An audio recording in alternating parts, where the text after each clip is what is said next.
So hold on, we'll have to do that all again because we went live. Wait till it kicks in for a second. It says it's there. Yeah, now it should say, but it hasn't kicked into Facebook yet. Yeah, you haven't done this enough. That's the problem. Well, I'm on a different screen, and so it all looks different. There we go. Now we're switching over to live. Yes. And the best part is it actually starts now recording. We're live. Started 20 minutes ago.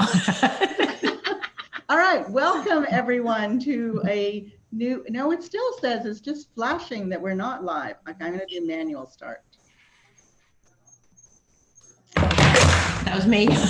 And it says error scheduling broadcast. Nothing broke. Again. I was just trying to get Facebook up to see if you were live. It says. This is the kind of thing that terrifies me about doing this, Matthew. Oh, okay. That's why you got me. I know, scary. Something else do it. Can anyone? Something always goes wrong. Just get that part in your head. Something always goes wrong. I'm just flashing that it's not live. You're flashing. So it probably. Are you trying to go straight into the group, right? But it looks like it's live. Yeah, it does say this video is live. It does say it. But it Yeah, shows I've seen that preview before. at the top and manual start. Yeah, it says bottom. it says live video on mine. And can you showing see it? us? Yeah. Okay. Yeah, so- we're there. We're there. Okay, bizarre. Usually it tells me that we're also live here and I don't have manual start as an option. Zoom did an Showing on my update. Bizarre. Okay, so since we are live, welcome everyone for the, the third time I've said it, but okay, to another edition of Wine and Whiskey Wednesday with your hot ninjas. Cheers, everyone. Cheers. Steve is drinking wine for both of us tonight. You know, if we have to start this too many more times, I'm going to be drunk before we get started. He's double fisting. Yeah, absolutely, absolutely. So we have a special guest tonight. One of the things that that came up in one of the, it was one of our new members who posted in our Kninja Facebook group, threw out the comment, you know, wondering where everybody was from. And it was interesting to see all the different places that people are. So I thought I would throw that out as well to our wine and whiskey audience. If you can post in the comments and just list, you know, where you're from. And if you're watching it on the replay, just do hashtag replay and then put where you're from. So then, because there are a lot of people that watch it after the fact. But the one thing that is going to happen though with my,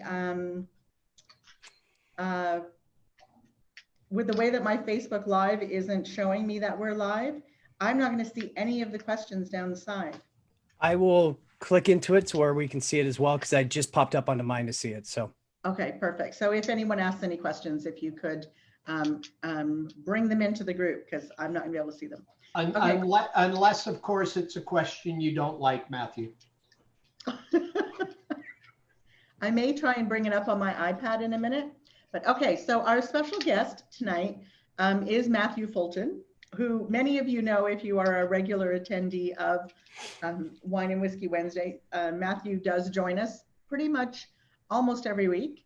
But we're putting him in the hot seat tonight as our guest because what we wanted, the topic of tonight's episode is offshoring for your bookkeeping accounting practice.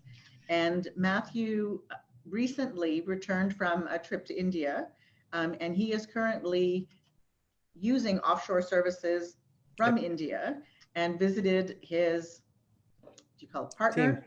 Team. Yeah, our partner. team. And so we thought that it might be, there's been a lot of discussion about it in the industry, people debating whether or not to do it, why to do it. So we thought we would hear from someone who's actually going through the process. But if you don't know Matthew, how about you introduce yourself? Tell us a little about yourself. So the people that don't know who you are will learn who you are. Well, thank you very much. Hi, I'm Matthew. I'm with Parkway Business Solutions. We are a cloud-based bookkeeping and payroll company that handles, you know, small to medium-sized businesses. Really, our specialty is more of workflow design We help companies and actually other fellow accountants figure out the best workflows to make it the most efficient process possible for the accounting. I'm basically a nerd when it comes to apps, and I love connecting the pieces and having fun with it. Along our journey, so I've been with Parkway since 2013. My business partner Mike Snelson actually had the company first, and I remember a time, quite a few years back, where we had a conversation talking about the idea of outsourcing. And we literally had I had a fist pounding conversation, me pounding my fist saying, I will never outsource. I will not do it. I don't believe in it. I'm not going to do it. And how long ago was that? That was about 3 years ago. Okay. And I was wrong. Never say never. I learned that. I was wrong. Yes. I didn't understand at that time that sometimes it's all about finding the most qualified person to do the job regardless of where they're at. And as a small business owner, there is, of course, a financial aspect of that as well. Okay. We've gone through a couple companies, outsourced companies, some really bad ones before we found a great one. And I think I probably appreciate that bad time now more than I did previously, because it's helped me recognize some of the lessons you need to learn to be able to make it work correctly, I guess you could say. You were thrown off because your mom joined? Yeah. Hi, Mom. I'm actually glad that she did. I love it. So, okay. My trip to India, I've joked about it. Okay. So I want to have you just tell us who you are. And I want to start with some questions before you talk about going to India. Cool. So anything else that you'd like to share? What about vendor sync? Do you want to talk about? I actually have two other important things. So along our journey with workflow design, we've also ended up creating our own application called Vendor Sync. It's a desktop-based application that brings the power of the cloud of bank feeds to QuickBooks Desktop to speed up the data entry process. It's great. And the last thing, most important, is I am the proud co-creator of the Facebook group QB Community Live. It's a Facebook group. With my partner Linda here. Yes, we just reached 1,000 members. We are grateful for all of our members. It's a really cool milestone, and it's small business owners, bookkeepers, accountants, all focused around the concept of together we all succeed. Excellent, excellent. Welcome, Jan, and welcome, Deborah. We can't see you. I don't know if that is intentional or not. And for those of you who are watching as well, if you want to list where you're from, we're just kind of curious as to where our audience is located. So please just jot into the comments as to where you're located. That'd be great to hear from you. Okay, so let's get started now talking about outsourcing or offshoring. Is there a distinction first between terminology, or are the two terms interchangeable? Do people use outsource and offshoring interchangeably? I think it's a great question, because so often I hear people talk about outsourcing their accounting. And when they're talking about that, they're speaking about outsourcing it to us, the bookkeepers, accountants that have our own companies. And to me, I always got confused by that. Offshoring, the reason I don't like that word is it has a negative connotation to it. What we traditionally talk about is we let everybody know that we have a support team. We have a back-end support team is what we tell everybody. And we are very transparent about the fact that we use a support team that's out of the country. Okay. So what terminology, so it is back-end support team, not offshoring or outsourcing or anything that you use? Correct. And I mean, the power of language, regardless of what we do, there's always an aspect of sales in the language we use when we're talking to clients to make sure that they have the right picture of what we're doing. So if I use the word offshoring, there may be immediate walls that go up right away that eliminate the opportunity for us to be able to validate and prove the quality of work that our team does. Okay. So that's why we picked the different words. And, there's a little hidden secret with all of it is we may have our team that does this stuff, but we touch every file, every single file. So Okay, and I we're mean, going that's to talk important. about what the workflow, like who's responsible for what. Yeah. So at what point in the sales conversation, if it's a new client, do you tell them? Is it after, right before they sign, you try and be transparent, or are you telling them and talking about it early on in the conversation? Early on. So now if we get an initial phone call that comes in is asking about services and what it is that we do, we don't lead off with, hey, we have a backend support team, of course. But we tried, we're initially trying to find out more about them. So as everybody always says, listening, not speaking right off the bat. Absolutely. Once we've learned a little bit more and we try to find out what it is that led them to us, because it needs to be a good fit both ways. Right. Then we try to explain a bit more of our process, the things we do, and that then introduces the opportunity to really say we are able to accomplish these things because we also have a back-end support team. Okay, perfect. So we always, for sure, before any kind of a contract, service agreement, anything of any nature is signed or inked, we explain, we let them know. Okay. Additionally, it's in our service contracts as well. Okay. And have you ever had anyone not sign up with you because you have a team in India? So that is a harder one to answer because we don't usually know exactly why if we don't close a deal. Okay. But I will say, out of all of the clients we've had, I've had one client that we had prior to joining up with this team that had a challenge with it, and we released them. Okay. But that was it. One. And it is becoming much more prevalent, not only in our industry, but across many industries. Yeah. So a lot of business owners, it's not as foreign to them, pardon the pun, as it used to be. Okay. So, and everyone else, feel free to jump in if you have questions. I have a list of questions I want to go through, but I have one. What do you think is one of the biggest misconceptions, Matthew, that people have, about offshoring work? I'm really glad you asked that, and I'm sure we'll touch base on it a little bit deeper, but that was a primary point of me taking my trip, was to understand and to kind of like document some of that. But to answer your question, I think it is, a lot of people think that it is like this sweat labor, not like horrible environment to work in, that people are just, they're not happy. They're just making what they can because they don't have a different choice. And that is, at least with the company we're with, that is completely wrong. Another misconception is that they only cost $5 an hour. right. People think that if you're using that service, that you're paying $4 or $5 an hour for the work. That's not true. Maybe you can get it. There are some. Not true if you have a firm like we're working with, because they're great, but you get what you pay for. So to add context to it, I actually introduced Linda to the company we use, Analytics, as well. And Linda has been using Analytics now for quite some time also. So she's definitely very familiar with the capabilities of the company. And they're great. They're a great firm. Can't say enough about them. Every person I've met, fabulous. Excellent.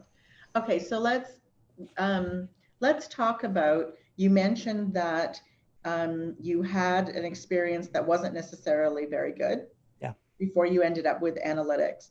So how do you choose?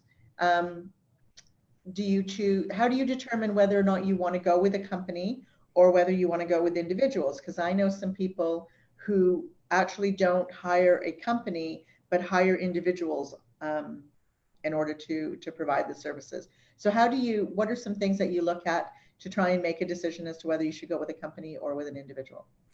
Again, another great question. And to me, the fundamental difference was we were looking for an opportunity to be able to have a scalable resource. And what that means is if I hire just an individual and I take the time to train that individual, well, if they leave, that is no different than me hiring somebody local. That would be a financial only decision. And that's not why we did this. What we've done is by going with a company, and there's even distinctions there, we have a team of 7 people that help us on the back end. Now it's grown to 7 and it continues to grow. The beauty of that is if we have, attrition, if we have somebody leave, well, unfortunately, that does mean 6 people have to step it up a bit until they get another person trained in. But Right. we're not in a situation where all of a sudden, all of that training and hard work and time, because we've put time in, is gone. And that is a major, major difference. What happens when you're working with different outsourcing companies, there are different models that they'll do. One of them will be a dedicated resource where it's a specific person who's dedicated to you. And usually you have to have X number of hours at least billable to get that dedicated resource. That means they're not working on anything else and they're available for you. The alternative is you have a team where you may have multiple people as part of that team, but those people are going to be working on multiple different people. For example, initially, a lot of the people working for Parkway were also working with Artisani Bookkeeping. Nice. So there's not that an exact dedicated resource. Okay. Okay. And it's interesting that your reason for going with a company versus an individual is also sometimes the reason that companies decide to outsource their bookkeeping to companies versus individuals. So I know, we have a firm, and a lot of the companies that come to us because if somebody leaves on our team, it's our problem to find somebody else to do their work. They don't have to worry about it. They know that the work is going to get done by AIS Solutions. And so it's interesting that is the same, it's the same characteristics and criteria that you're looking for when you're choosing, your team on the other, whether they're locally or on the other side of the world. So that was interesting. Okay. You're right, because what it comes down to, if we take the personal relationships away, which we have and we're grateful for, but if we take the personal relationship away, when it comes down to it, I'm paying for a service. Yeah. I want something to get done. And that means if it's not getting done, then that service is not doing what they're supposed to. So Right. From that aspect, I guess you could say it's a safety net to have a team that's there instead of a single person. At Parkway, when we talk to clients, we always try to make sure everybody understands there's a team of us here. Right. And that way they feel comfortable that it's not, hey, what if I'm out of the country for 3 weeks? What then? Well, the team will handle it. Right. It allows you to scale and grow too. You've got that ability. I don't have to be worried about finding somebody, or if I start to grow, I've got a team in place. And then what I'm doing with my niche, I'm doing this repetitive thing. So I've got the team that's learned how to do it, and it's just repeated, and they know my apps, and they're just like, they've got this team that knows what I do and knows my style. And that takes time to build. You don't just flip the switch. Matthew didn't just give me the lead on call analytics and they just poof like magic did what I wanted them to do. But actually, I did get to steal a lot of his processes. So I should back that up, because a lot of what he had in place worked. So I had that in place to start with, and then I built off of that for what I'm doing. But it definitely allows you to scale. I don't have to worry about finding somebody. And if that really great person leaves, I'm stuck and I have to do it. It's a good thing. And do you find, okay, we'll get into what's required when you sign up, like what upfront investment you need to make in terms of your time and training. I want to get back to how you choose though. So we've talked about company versus individual. What about country? Is there a reason that you would choose India versus a lot of people are outsourcing to the Philippines? What made you decide on India as opposed to a different country? Well, so country to me was not, it wasn't a deciding factor. We had been working with another company prior, and we had spent a whole bunch of time training a dedicated resource up into place. And about 6 months in, person leaves the company. That was the first time it happened. First time we're like, hey, things happen. We get it. No big deal. But let's put into place some policies, procedures to protect ourselves, to ensure this doesn't happen again, especially at the worst time possible. Right. So we start training somebody else, and literally January of that next January, person leaves again. And now we are in the middle of tax time. We've grown with additional clients and we're like, what are we going to do? It was literally talking to a person within that company. I could have sworn I heard them on the phone mention the word analytics, that the person we had trained went to analytics. So what did I do? I called up analytics. I wanted to get the guy I already trained. I figured, well, let's fast forward this process. Let's go get him doing this stuff to get us through the season. So with that in mind, that was the first reason we connected to him, but it was the way they connect with us and the way they addressed us and helped us is why we stayed with them. Okay. So we never pushed it further to look into the Philippines or else, other options, because we landed on a company that showed us they cared. Okay. And so if we go back to your two scenarios that you have, where you either have a dedicated resource or you have a team of multiple people who are also working on multiple clients, it sounds like from your experience, then you wouldn't necessarily recommend going the dedicated resource. That would be too similar to just hiring a person in your firm. So I'm going to make this really confusing and I apologize. I actually have been fighting the fight to present a hybrid approach. In my opinion, the perfect process with this would be you will start off with a team. And as you begin to grow and you need more and more people, at that point, we now need a dedicated resource or somebody who is the end all be all, the team leader there that knows everything. So if there are questions or challenges, there's nothing falling through the gaps. We need that leader there to then help and bring it forward. We've been fortunate that with analytics, we have a phenomenal partner, Pravi. You have seen her. I've talked about her all the time. She does a great job. She's a good friend. She is that, in a sense, dedicated resource for us. And Satish, if you see this, that's right. She's our resource. She is. Nobody else. Yeah, it's because we need to have, for us to truly grow and to keep progressing, the goal is that I can continue to step further back, and even my partner Mike can step further back. We want to be the client-facing portion of it. We can bring the clients in, help them do advisory. And I want, in a perfect world, to be able to give all the work to analytics. When it's time for a meeting, I can jump in, look at their books, get updated on the information, be able to go talk with my client and go have a meeting with them. Okay. But we can only do that if we have people really watching all the details. Okay. And your dedicated resource, though, lives in the US, doesn't she? Yes. Yes. Okay. That's what I love about analytics. Okay. So last question about choosing an organization. What are you looking for in terms of experience? What kinds of questions should you ask when you're looking to hire a team at the beginning? I have to confess that at the beginning, obviously, we didn't know those questions either. We learned trial by fire kind of concept. Yep. You want to find out how their structure is established. You want to find out when they're bringing new people on, how is the team formed? So if you're doing a team, is there a team leader? And does that team leader have say in who comes on the team or not? What's the minimum education that's required to become a team member? What about security? What are the security protocols? Now, that's a hard one because we don't truly understand it. And unless you go there to check it, how do you know for sure? Right.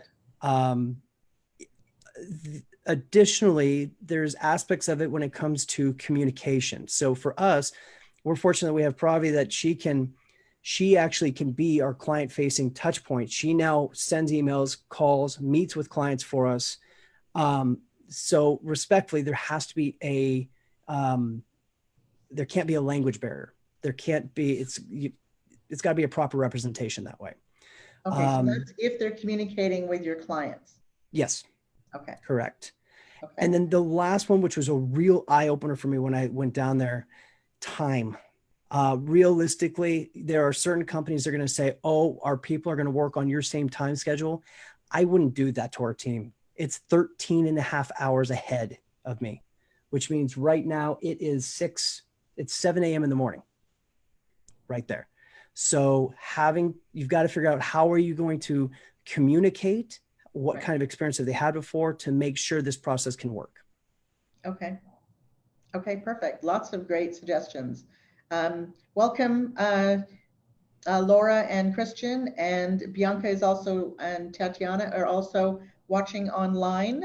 And so for those of you that just joined, we did ask at the beginning, we're just trying to kind of get an idea of who is located where on Wine and Whiskey Nights. So if you can just throw your location in the comments, that would be great. Okay, so any other questions so far? I'm not seeing them in Facebook.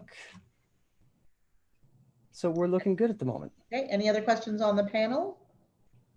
I know one thing that Matthew and I talked about was he was showing me a video where he got to talk to them about the security, and we were laughing because I realized that my daughter works for me and there's less security on her computer than my team, right? There's more chance of her maybe opening up a document that she shouldn't be, that could send us into a bad place with data, right?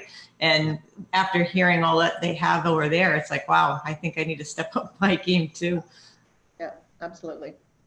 Okay, so let's talk about some of the work that that you have them do. So you kind of touched on it a little bit already, that what your goal is, and you may not be there now, but this is kind of what the end goal is when you start. Is that you and Mike are doing the advisory side, the client facing, and they're doing all the back end bookkeeping work. So do you, when you started with them, did you give it to them in phases? Like, do you start with smaller pieces and then build up? And also, what types of things did you give them to start? Just so that, you know, the people that are thinking about, you know, maybe venturing into this space kind of know what that transition period looks like, what the timing looks like, and what kinds of things they may not even know what they could outsource.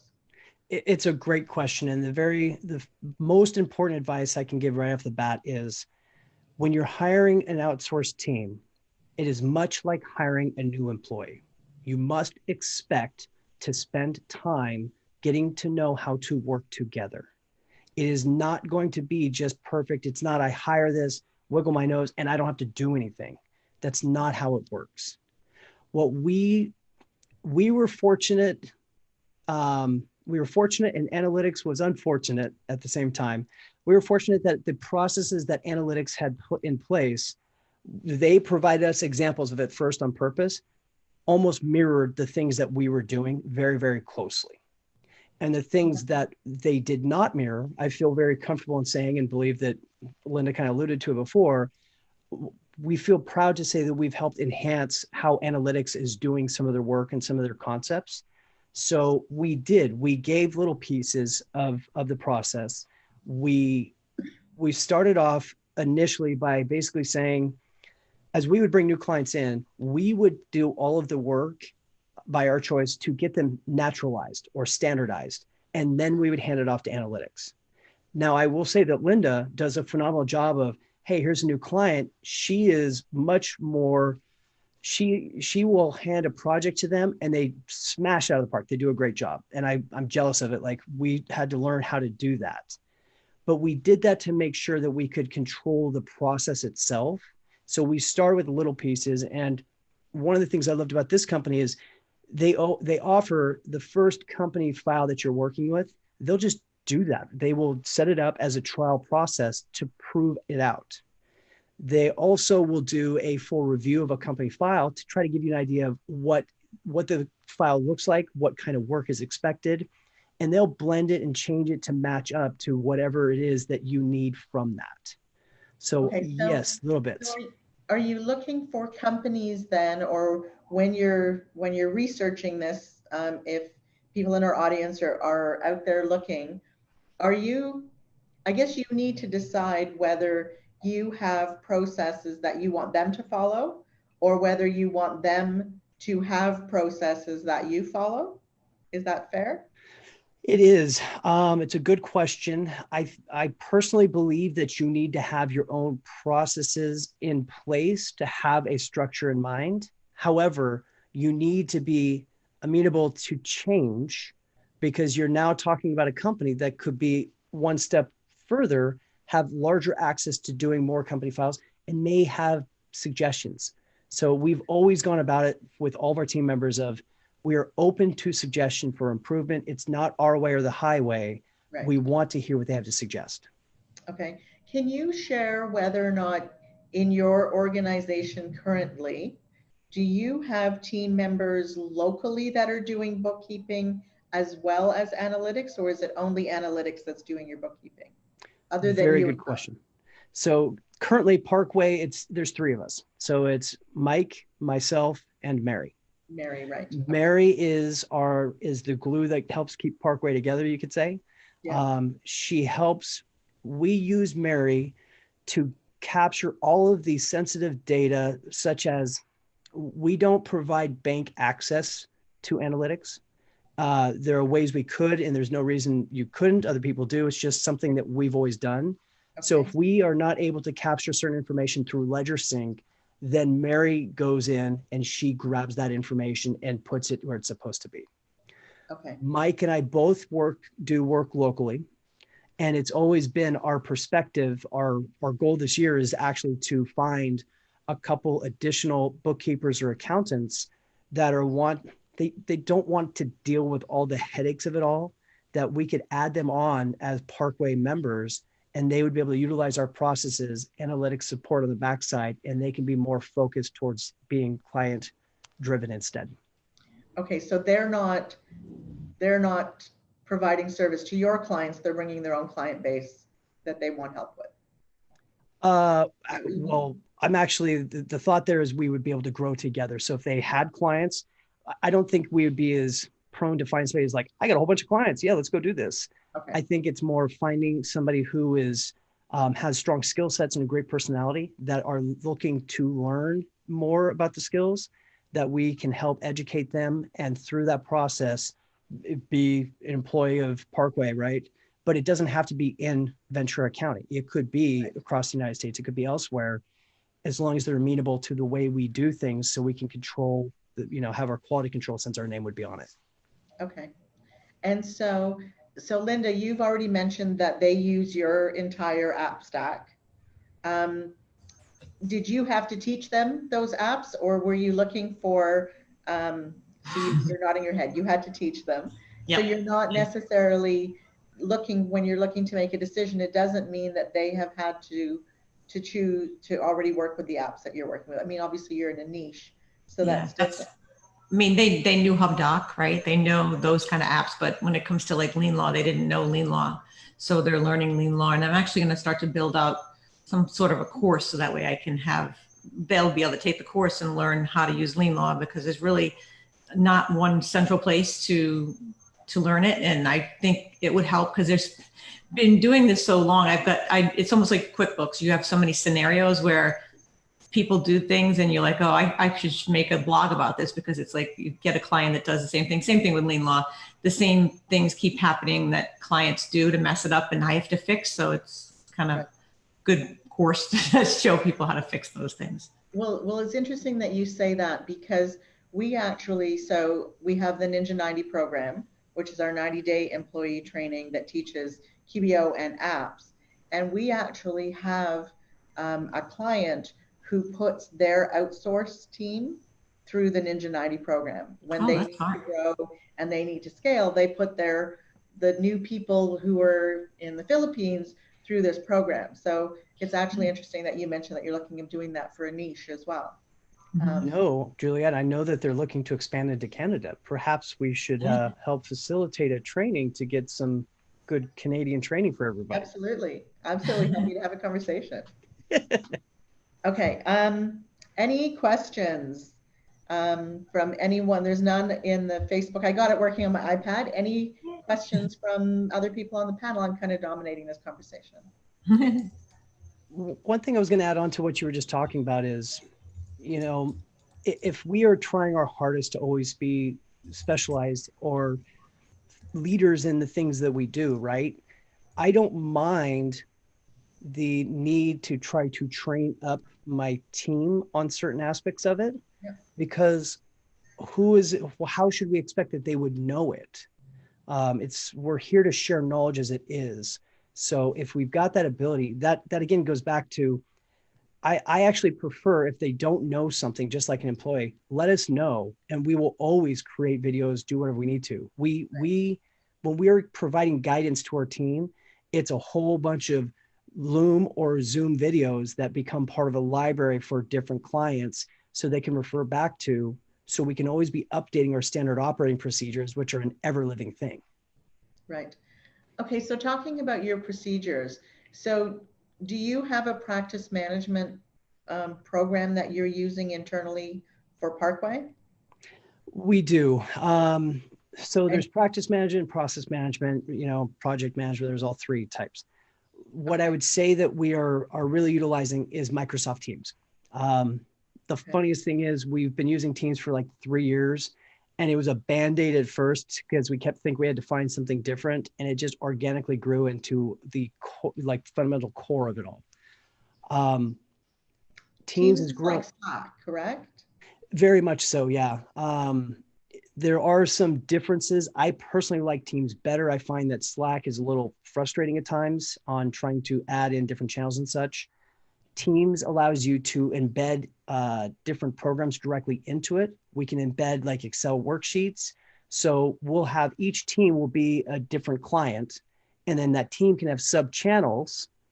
And that's those sub channels, we can actually have it set up where they're all private, but then have one general channel that's open to invite clients into.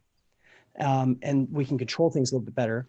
So we still have chat, we have file control, everything else. So that's really process and communication management. That's been a core of it. We have been battling with what's the best way on the task management. We've been spending a lot of time setting up ClickUp, but I'll tell you, we're not done. It still takes some time to it. That's part of our evolution.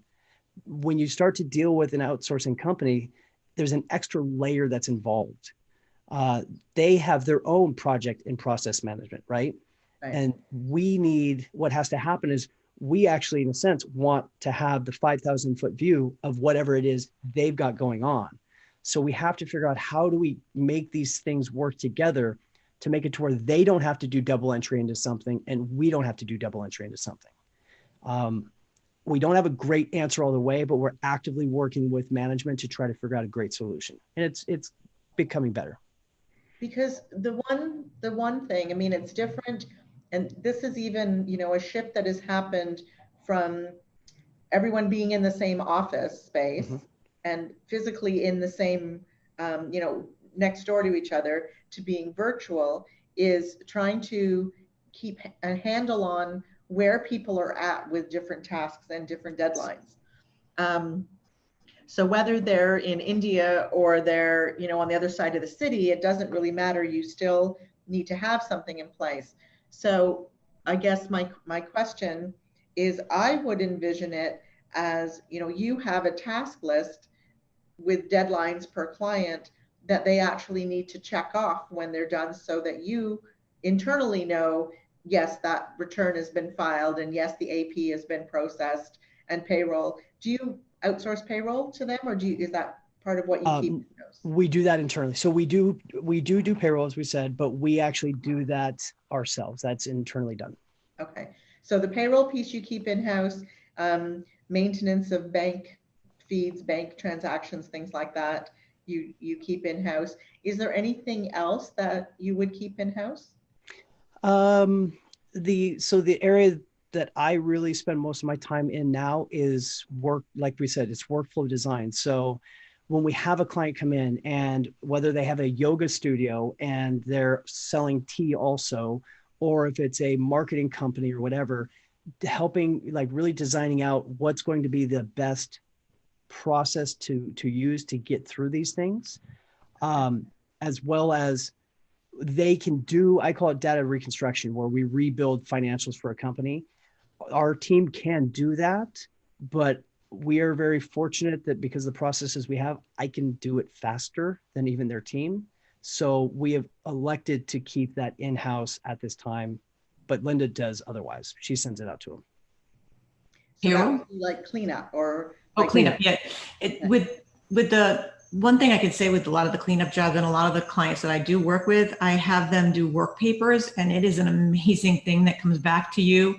They review the file, I'll review the file, and then they'll put the, sometimes we review the file together when we do our weekly meetings, and then they put together work papers that are like, it's amazing. They take the whole file and they link back to documents. So when I send this to the CPA, I don't have to even talk to the CPA hardly at all, because everything is source docs are attached to this document. It's an amazing document, and it's well worth to get that extra feature with the clients, because it's so impressive to give that to the client, say, here is your year-end documents, save them in a good place. And it's got every piece that needs to source back to where the numbers come from. And it's just, I was impressed the first time I saw the documents, because it was done so orderly. And they have a really good way of doing even the weekly work, where we have spreadsheets and because you're always looking for data from your clients, right? Everybody's always like, where's this file? Where's that? Or where's this document?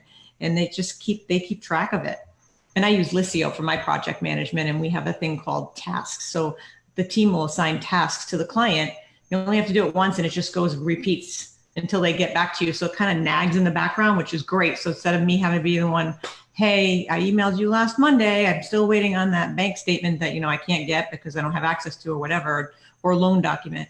It just keeps sending it until they finally give it to me. Then I can shut the task off, which is kind of cool. Okay. And Matthew, so you mentioned that you have some work where your team is interacting with your clients as well. Yeah, absolutely. So we actually have a couple nonprofits in our area that are city-based. So you better believe with those ones, we highlighted multiple times direct language of, we have a support team, where they're located, everything else. So there was no question about it. Right. And nonprofits it's not our primary strength. We are absolutely skilled in it, but somebody like Megan would truly, she specializes in it, right? In comparison to us. We're able to take on clients like that because we have team members with analytics that can help us handle it. And we built in the procedures to where the communication comes through, and they're able to ask directly for documentation on larger company files. Whenever we start, when you have clients that have a lot more time sensitive demands, we have to invoke where they're having more of direct conversation, because we can't be that bottleneck. And that was going to be another question, is if your clients aren't interacting with that team and it's going through your local team, or yourselves, then does it actually become, you lose a big chunk of the efficiency because it's having to flow through your team anyways. And you've answered that already. So absolutely. Okay. On that, so last night I was out to dinner with a good buddy of mine named Donnie. Donnie is actually one of Parkway's first clients, and we were talking about all this stuff, and he actually said something to me which really rang home. Donnie has been with us for some time, and when we send over the communications every month that to connect with him, they are trying to connect with him to get the answers. He even said to me, he's like, look, I'm getting better. I'm about responding back to them. He's all, but it's just so easy because it's you, just for me to call you and do these things. He's all, but I'm getting better about it. He's like, to where honestly, like, if I need something, then I can reach out to you. He's like, you've already proven to me that this is good. You've got us. It's great. So I can do this. And if I need you, you're there. And I mean, ultimately, that is what we've been trying to develop. And it does take time. Yeah. Can you give anyone or everyone that's listening a ballpark? We've talked about, that there's an investment to finding the right company. There's an investment to training and getting the processes and the communication down. If we were to sign up with an offshoring company on Monday, yep, when can you expect to see some of the benefits? Are you looking, is it the same as hiring somebody here, or hiring somebody locally, 3 months? Or is it more- You know, I think the best way to answer that is going to be the way you choose what work you provide them to work on is going to be the biggest benefit right off the bat. So what I mean by that, most people, if you're going to jump into a company like this, you're going to give them an easy company file that if it doesn't work out well, you can kind of be like, okay, I can fix it, get it going, so forth. Right. What I really suggest if you're going to do that is you need to tell somebody that and say, I'm going to give you two. I'm going to give you a hard one and I'm going to give you an easy one, because you need to actually see the capabilities so you can gauge what's their level right away. Okay. That is going to help you better understand where the pass off is, because the first company we had, the more particular you are about things being done a very specific way, the longer it's going to take for you to get to the end result you want, because you're going to be nitpicking every little thing. So if you start off by doing that easy one, hard one, you'll gauge what level they're at, and then you can start to clearly define where the handoff is. And you need to clearly define that handoff. That gray area is where you lose clients. You have to define it. Okay, great advice. I'm assuming, well, actually, I shouldn't assume. Do most of the outsourcing and offshoring companies charge you by the hour? I mean, we talked about $5 an hour, which is completely unrealistic if you want someone that's any good. But do they usually charge by the hour, or is it, if your firm is flat rate value billing, is it a percentage of the file that you give them? So it changes from company to company, but what I find is most companies out there offer the choice. Okay. So they will either do a flat rate per hour, and just whatever the hours are, you pay per hour, or generally after you've gotten to know the file, you can evaluate it together and then agree upon a flat rate per file, like a weighted average, basically. Okay. What they will additionally do is, let's say the scope of work is changing. So a client's growing and you need to add more on. Well, that you may have that flat rate per file, but then you would agree to do some hourly also on top of it, because it's taking you outside the realm. Okay. So there isn't a standard out there. You do have the option still of doing it either way, depending on who you engage to do your Correct. I would say that most companies, when they approach you, are going to approach you based on an hourly rate, because that's the magic number that gets people, the twinkle in their eye, like, ooh, I can do what? Right. But you need to be cautious of that.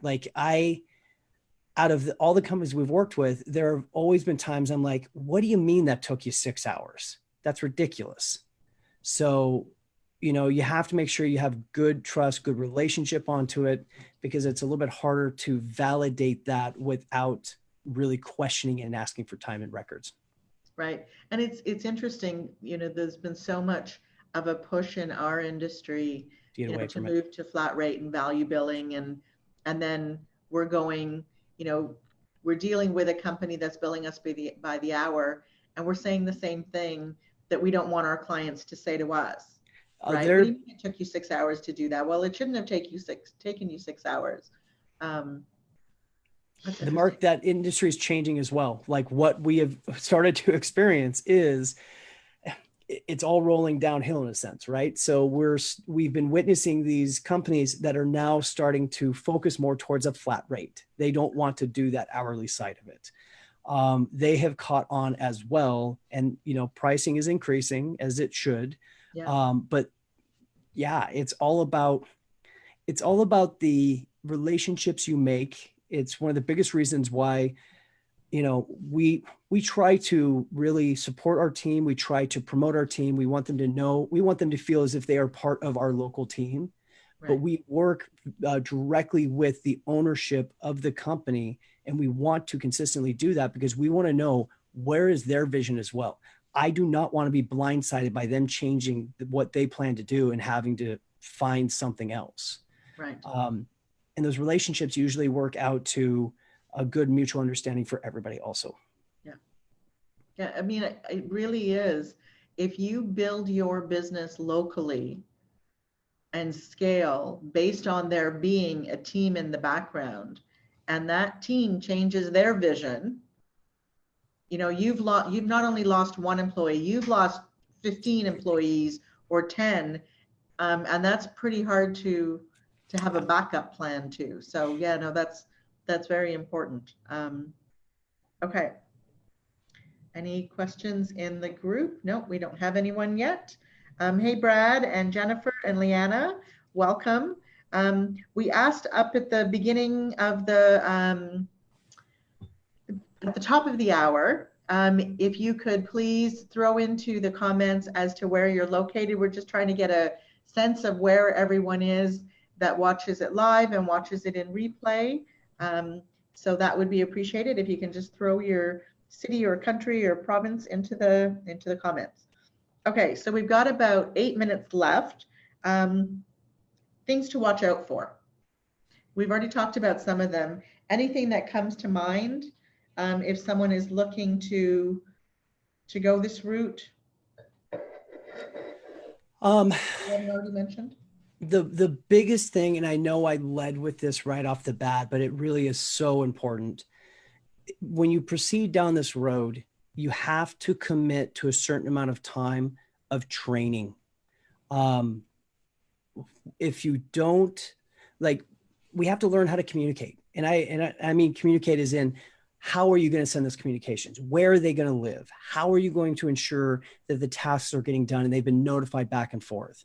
How are you going to figure out, for us, Microsoft Office emails, right? How many we had to add on subscriptions because we wanted communications to be done a certain way. Who needs access to what, when, where, why, and how? Do you need to buy more stuff? Who's responsible for it? Where are you collecting the data at? Does it go to their portal? Does it go to your portal? Who has the right workflow concepts? Like, analytics loves Google. They love Google Sheets. I'm a Microsoft guy, and there's certain things that, like, we needed certain data collection sheets that I had to tell them, no, it's going to be in Microsoft. But those are things that you have to work your way through, and you have to be open-minded to find out the best solution. Because look, this is the first time I've ever done this, right? I could be wrong, but if I have the advice of more people, I'm less likely to make a horrible mistake by listening. So you're the reason why they keep using Excel, and I keep going, go back to Google Sheets. I have a Mac. Give me my Google Sheet. Wait till they tell you they don't work with Macs anymore. Oh, no, just kidding. Some good questions to ask. Okay, so we've got a question in the chat from Audra. I don't know if either of you can answer this, because I don't think either of you do taxes or use analytics for taxes, but you may know the answer. Yes. For hourly employees, or for offshoring, I guess, do you offer commission on tax returns plus their hourly rate? So do you give them a bonus on number of how many they process, if they can process them faster? So like you said, we do not do tax ourselves. Yeah. I can tell you that analytics does have a tax department. So it is an opportunity that they could do that. I have never heard of any of their pay structures having any kind of a commission or compensation based, especially because, like, for us, when we have a team, well, the team, there may be a bonus for the team, but how would you do that if there's multiple people on the team? They may have something like that internally. I'm certain any company will always be willing to accept a bonus extra amount and pay it to their people, of course. But that could definitely be part of the structure of payment, I'm sure, if you talk to them. Okay, perfect. And then Bianca's asking, how can you stop software or websites on their computers to not save the passwords? So thank you. So one of the things I've been doing since I got back is, while there, I asked them to have a photography or film crew there to where I could go around and interview some of the key players of the company and ask them these exact questions. Okay. And I spent about 30 minutes interviewing their IT infrastructure team and their compliance manager. Okay. I've been editing those videos for the last 3 nights. So what I will say is I'm going to be releasing stuff on that pretty soon. But the way ultimately it works is they set up they're like thin clients. So with a thin client, I literally while there took a USB drive and just tried to stick it into a computer to see if it would recognize it because I wanted to see whether it would work or not. Okay. Did not work, would not recognize it. The thin clients do not save to the local space of any type. So if you were to have a situation, ultimately, if you had a situation that somebody wanted to do like a screenshot or they physically wrote something down, there's nothing anybody could do about that, right? That's going to be background checks. It's going to be making sure people are legit there, but they can actually, because everything is going through VPNs and through specific systems, they can see what kind of activity is going on and they do checks of all that. When it comes to password protection, the way it's set up is using something like LastPass Enterprise to where you can set up, you can have username passwords, do a shared folder over. They don't have access to the password information. They can just utilize it on a site itself. Okay. So that's the goal. And so that comes back to, the integrity of who it is you're hiring. And you have that same challenge with a virtual team locally as well. Yes. Are you providing them with a computer so that they're not downloading stuff, on their personal computers? And again, I think if you go back to what Linda said earlier, is because this is what they do for a living, their security is probably a lot better than ours would be using our computers or virtual team members locally, because they already know that's going to be a concern that they have to address it. But no, absolutely that. Okay, so we've got 2 minutes left. So I just want to, I want to leave time for Steve's quote because I keep forgetting to leave time for Steve's quote. But great conversation. Thank you so very much, Matthew, for sharing, and Linda, for sharing your experiences with analytics and just the entire offshore outsourcing back office, back end support team. I think that, again, there are a lot of people that have been talking about it and thinking about it. And I think you've given them a lot to think about, and then maybe even a starting point as to where they would like to start. If anybody has additional questions, please feel free to reach out to me. I'm happy to make the introduction, help out. I want to stress real quickly that me being here and talking about this, I am not compensated to do this in any way whatsoever. The reason I talk about this company is because they have proven to me that they've done a good job. I've shared with you the fact I've had bad companies. I purposely don't say the name because it's not respectful, but this company, I put my name onto it because of the quality of work that they've done, and I'm more than happy to recommend them. Appreciate that. Appreciate the transparency. Okay, so just a heads up before we pass it over to Steve. So next week, we have a power panel of women who are coming on to celebrate International Women's Day with us. So make sure you join us next Wednesday for Wine and Whiskey Wednesday, next Wednesday, 8 p.m. Eastern. And Steve, I will pass it over to you to finish us off with a quote. Thank you. And I believe men are still invited next week. They are. It'll be the women. Okay. Probably more the merrier, right? Yeah. Okay, I wanted to just clarify that. That's all. No, absolutely. Men are welcome. The guests are all a power panel of women, though. Okay. And just to reiterate, yeah, thank you very much, Matthew and Linda. It's been a great session, very, very informative, lots of great information. So thank you for sharing that. And to close us out, my quote for this week is from Henry Ford, and it is, "Coming together is a beginning. Staying together is progress, and working together is success." Perfect. Nice. Great quote to end us off. So cheers, everyone. Hope you have a fabulous week. Have a great week. We'll see you next week.